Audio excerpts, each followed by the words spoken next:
Shouldn't be more than a few days. Yes.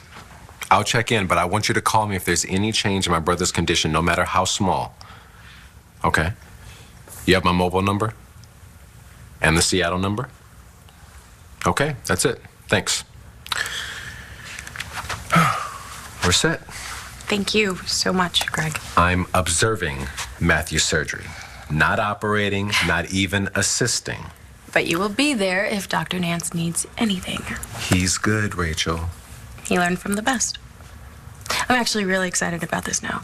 Having you there is no guarantee that Matthew's surgery will work. I know. Do you? Are you prepared for any possibility? What, that Matthew may never walk again? That he could end up worse off than when he went in. Or that he could die. How does anybody prepare for the chance that their baby brother might die? I don't know. My mom is the loudest about her feelings, but Matthew's her pride and joy. I don't know how she would cope. Beau is the one that I'm really worried about, though. He already had a son that died, and the way he dealt with that. He's quiet and reasonable, but I don't buy it. He's the one that could crack. I can't even believe we're talking about this right now. Well, you need to think about it. Yeah, I guess so. Wait, Matthew could leave that OR in worse condition than he is now. He understands the risks. Well, as much as he can. He's 15. Most teenagers think that they're invincible. Matthew lost that illusion when he got into that car accident. You're starting to sound like my mom now. I always understood their side. But you were convinced that it was worth the risk. Rachel, a lot has changed since I testified at your brother's hearing. Loretta Hogan is still walking. Yes. And all of the other people that you've helped out of their wheelchair. You used to believe in miracles. No, I always believed in science. Power of the protocols? Then why have other surgeons who've performed this procedure not had the same results? There are other factors.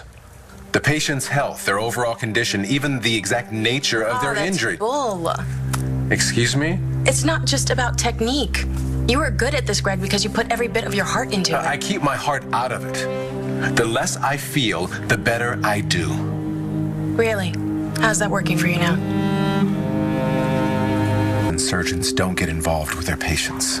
And promising young medical students become surgeons instead of GPs? You may not want to, but you can't help getting involved. Caring more than you should. But I always move on. Do you? And the feelings just go away? Not always. Because it doesn't work like that. The more you try to push them down, ignore them, the stronger they come back. Is that how it is for you too? For everybody. I should call my mom and let her know we're coming. How can you think you're the family screw-up? You heard my history in court. I was a junkie, a hooker. I killed a girl. Yeah, that's what you did. That's not who you are. Especially now. I will be a recovering addict for the rest of my life. So what? That doesn't mean you can't be trusted. Yeah, I hope not. Especially after all of this time. But I guess when the going gets tough... You're exactly the person to have around. Then why would my mother ditch me? Is that really how it sounded? I don't know. I mean, she sounded funny and distracted. So maybe she's not thinking straight. Maybe. Like, stop that. What? Talking about my problems? You know, people in recovery, that's all we do. Yeah. Aren't they also grateful? I mean, Rachel, you should look at the good in you.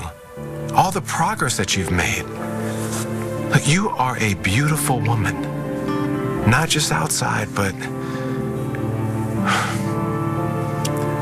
I just wish you could see yourself the way that I see you.